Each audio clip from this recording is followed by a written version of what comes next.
ఇతరులకు సేవ చేయటంలో మనం మర్చిపోవటం అని ఆనాడు మహాత్మా గాంధీ చెప్పిన విషయాలను గుర్తు చేసుకుంటూ ఈ 2 ఏళ్ల పాలనలో ప్రజలకు మేమిచ్చిన వాగ్దానాలను వారు మాపై పెట్టుకున్న ఆశలను సంతృప్తికరమైన స్థాయిలో నెరవేరుస్తూ వస్తున్నాం.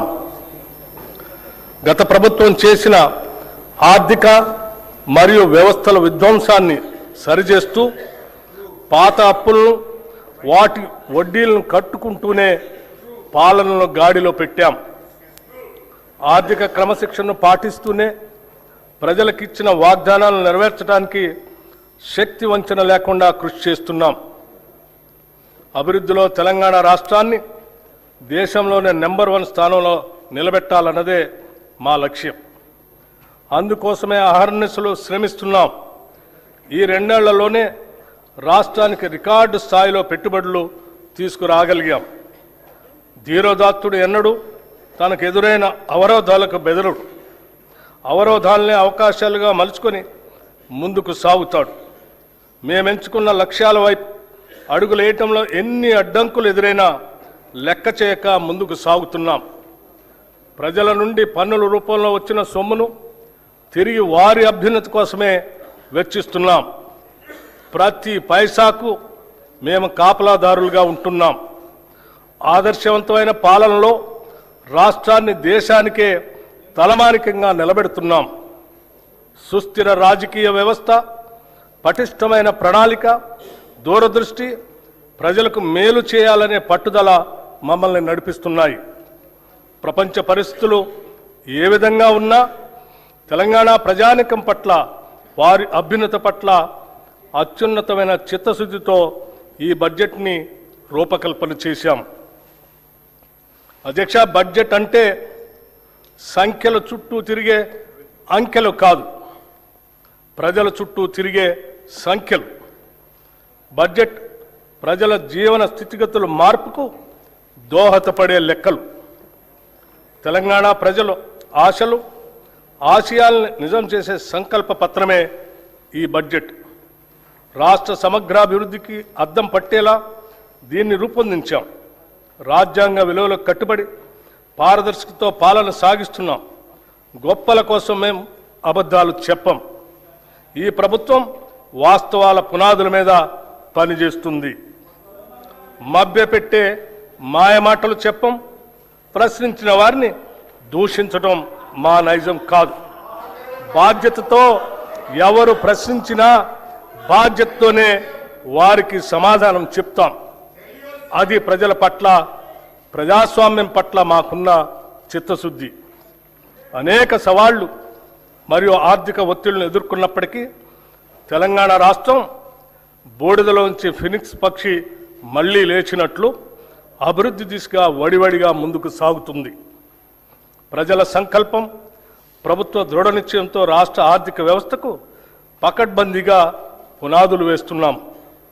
ఈ బడ్జెట్లో రైతు సంక్షేమం, మహిళల సాధికారిత, యువతకు ఉపాధి అవకాశాలు, నైపుణ్యాలతో కూడిన నాణ్యమైన విద్య, ఆరోగ్యం, విద్యార్థులకు పౌష్టికాహారం, మౌలిక వసతుల అభివృద్ధికి ప్రాధాన్యత ఇస్తూ తెలంగాణను సుస్థిరమైన అభివృద్ధి వైపుకు నడిపించేదిగా రూపొందించామని సగర్వంగా తెలియజేస్తున్నాం.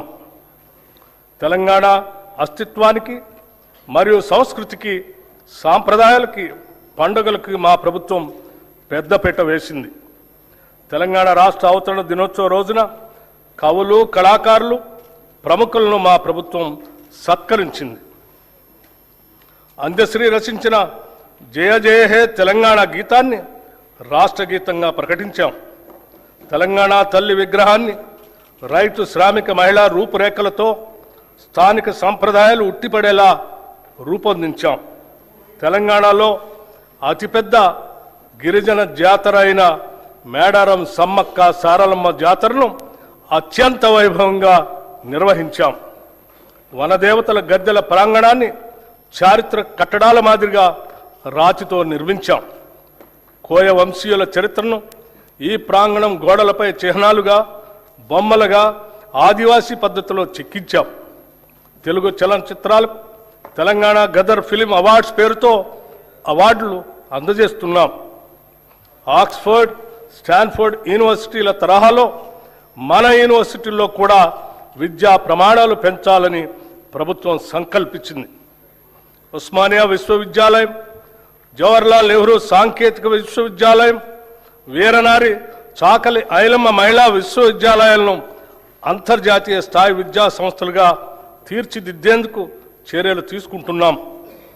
విద్యా ఉద్యోగ అవకాశాలు మెరుగుపరచడం, పెట్టుబడులను ఆకర్షించడంపై మా ప్రభుత్వం ప్రత్యేక శ్రద్ధ కనపరిచింది. గౌరవ రాష్ట్ర ముఖ్యమంత్రి శ్రీ రేవంత్ రెడ్డి గారు మరియు గౌరవ మంత్రి శ్రీ దుద్దిళ్ల శ్రీధర్ బాబు గారు స్వయంగా జపాన్, సింగపూర్, దావోస్ పర్యటనకు వెళ్లి పారిశ్రామికవేత్తలతో సమావేశమై మెప్పించి ఒప్పించడం వల్ల గత 2 ఏళ్లలో లక్షల కోట్ల రూపాయలు పెట్టుబడుల్ని ఆకర్షించాం. రాష్ట్ర ఆర్థిక స్థితి 2025-26 ఆర్థిక సంవత్సరంలో తెలంగాణ స్థూల రాష్ట్ర దేశీయోత్పత్తి ప్రస్తుత ధరల ప్రకారం 17,82,198 కోట్ల రూపాయలు. గత సంవత్సరంతో పోలిస్తే వృద్ధి రేటు 10.7% నమోదు అయింది.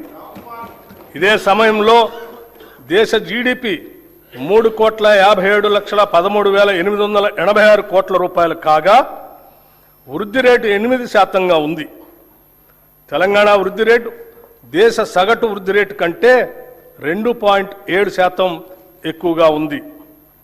అదేవిధంగా దేశ జీడిపిలో రాష్ట్ర జిఎస్డిపి 5% వాటా కలిగి దేశానికి ఒక బలమైన గ్రోత్ ఇంజన్గా తెలంగాణ నిలుస్తుంది. భారతదేశ వృద్ధి రేటు తగ్గుతూ మందగమనంలో ఉన్నప్పటికీ మన రాష్ట్ర వృద్ధి రేటులో మెరుగైన పెరుగుదల కనపడుతుంది. ప్రస్తుత ధరల ప్రకారం 2024-25 ఆర్థిక సంవత్సరంలో 9.8% ఉన్న దేశ జీడిపి వృద్ధి రేటు 2025-26 నాటికి 8% పడిపోయింది. కానీ సరిగ్గా ఇదే సమయంలో తెలంగాణ రాష్ట్ర స్థూల రాష్ట్ర దేశీయోత్పత్తి వృద్ధి రేటు 2024-25లో 10.6% నుంచి 2025-26 నాటికి 10.7% పెరిగింది. దీని ద్వారా మన ప్రభుత్వం ఆచరిస్తున్న విధానాలు సరైన దిశలో ఉన్నాయని, అవి అభివృద్ధికి తోడ్పడుతున్నాయని అనటానికి నిదర్శనం. తలసరి ఆదాయం, రాష్ట్ర తలసరి ఆదాయం గణనీయంగా పెరిగింది. 2025-26 ఆర్థిక సంవత్సరంలో ప్రస్తుత ధరల ప్రకారం రాష్ట్ర తలసరి ఆదాయం 4,18,931 రూపాయలు కాగా వృద్ధి రేటు 10.2%. దేశ తలసరి ఆదాయం 2,19,575 రూపాయలు కాగా వృద్ధి రేటు కేవలం 6.9%. దేశ తలసరి ఆదాయంతో పోలిస్తే తెలంగాణ తలసరి ఆదాయం 1,99,356 రూపాయలు ఎక్కువ, అంటే 1.9 రెట్లు ఎక్కువగా ఉంది. డాక్టర్ ఏపీజే అబ్దుల్ కలాం గారు అన్నట్టు dream dream dream dreams transform into thoughts and thoughts result in action. ప్రస్తుతం $200 బిలియన్ ఉన్న ఆర్థిక వ్యవస్థను 2034 నాటికి $1 ట్రిలియన్ ఆర్థిక వ్యవస్థగా, 2047 నాటికి $3 ట్రిలియన్ ఆర్థిక వ్యవస్థగా తీర్చిదిద్దే ఒక మహత్తర లక్ష్యాన్ని నిర్దేశించుకున్నాం. ఈ లక్ష్యాన్ని సాధించడం కోసం విభాగాల వారీగా ప్రత్యేక ప్రణాళికలను రూపొందిస్తున్నాం. సెంట్రల్ స్పాన్సర్ స్కీమ్స్ గత ప్రభుత్వం 2014 నుంచి 2023 వరకు కేంద్ర ప్రాయోజిత పథకాలు సెంట్రల్ స్పాన్సర్ స్కీమ్స్ నిధులను సరైన రీతిలో వినియోగించలేదు. కేంద్రం నుంచి మంజూరైన నిధులను కూడా ఆయా పథకాల అమలు ఖర్చు చేయకుండా ఇతర అవసరాలకు నిధులు దారి మళ్లించడం వల్ల కేంద్రం నుంచి రావాల్సిన తదుపరి వాయిదాలు నిలిచిపోయి తెలంగాణకు తీరని నష్టం జరిగింది. మా ప్రభుత్వం అధికారంలోకి రాగానే ఈ పరిస్థితి వెంటనే గుర్తించి 2014-15 నుండి 2023-24 ఆర్థిక సంవత్సరం వరకు కేంద్ర ప్రాయోజిత పథకాల కింద బకాయి పడ్డ నిధులన్నింటినీ సంబంధిత శాఖలకు సుమారు 3,000 కోట్ల రూపాయలను ఈ ఆర్థిక సంవత్సరంలో విడుదల చేయటం జరిగింది. మన రాష్ట్ర అభివృద్ధి కోసం కోఆపరేటివ్ ఫెడరలిజం స్ఫూర్తితో కేంద్ర ప్రభుత్వంతో సత్సంబంధాలు కొనసాగిస్తూ 2021-22 సంవత్సరంలో రాష్ట్రానికి కేంద్ర ప్రాయోజిత పథకాల ద్వారా వచ్చిన నిధులు 4,826 కోట్ల రూపాయలు కాగా మా ప్రభుత్వం ఈ ఆర్థిక సంవత్సరం ఇప్పటిదాకా 7,072 కోట్ల రూపాయలను సాధించింది. ఇదే ఒరవడిని కొనసాగిస్తూ మరిన్ని నిధులను సాధించడానికి రాష్ట్ర ప్రభుత్వం చిత్తశుద్ధితో ప్రయత్నిస్తుంది. అధ్యక్ష, రుణ పునర్వ్యవస్థీకరణ ఏ రాష్ట్రానికైనా ఆర్థిక క్రమశిక్షణ అనేది అభివృద్ధికి మూలాధారం. రాబడికి మించి చేసే అప్పులు ఆ ఆర్థిక వ్యవస్థ మనుగడనే ప్రశ్నార్థకం చేస్తాయి. గత ప్రభుత్వ హయాంలో పరిమితులకు మించి చేసిన అప్పుల కారణంగా రాష్ట్ర ఆర్థిక వ్యవస్థపై తీవ్ర భారం పడింది. ఈ తప్పిదాన్ని సరిదిద్దేందుకు గత ప్రభుత్వం అధిక వడ్డీకి తెచ్చిన రూపాయలు 25,612 కోట్ల రుణాలను తక్కువ వడ్డీకి పునర్వ్యవస్థీకరించింది అని చెప్పడానికి సంతోషిస్తున్నాం. అంతేకాకుండా రుణ చెల్లింపుల వ్యవధిని పెంచి అసలు చెల్లించాల్సిన కాలాన్ని 20 నుంచి 39 సంవత్సరాలకి పొడిగించింది. ఈ రుణ పునర్వ్యవస్థీకరణ ద్వారా 2025-26 నుండి 2031-32 దాకా చెల్లించాల్సిన 34,058 కోట్ల రూపాయల నుంచి 11,915 కోట్లకు తగ్గింది. దీని ద్వారా రాష్ట్రానికి 22,142 కోట్ల రూపాయలు క్యాష్ అవుట్ఫ్లో తగ్గి నగదు వెసులుబాటు కలిగింది.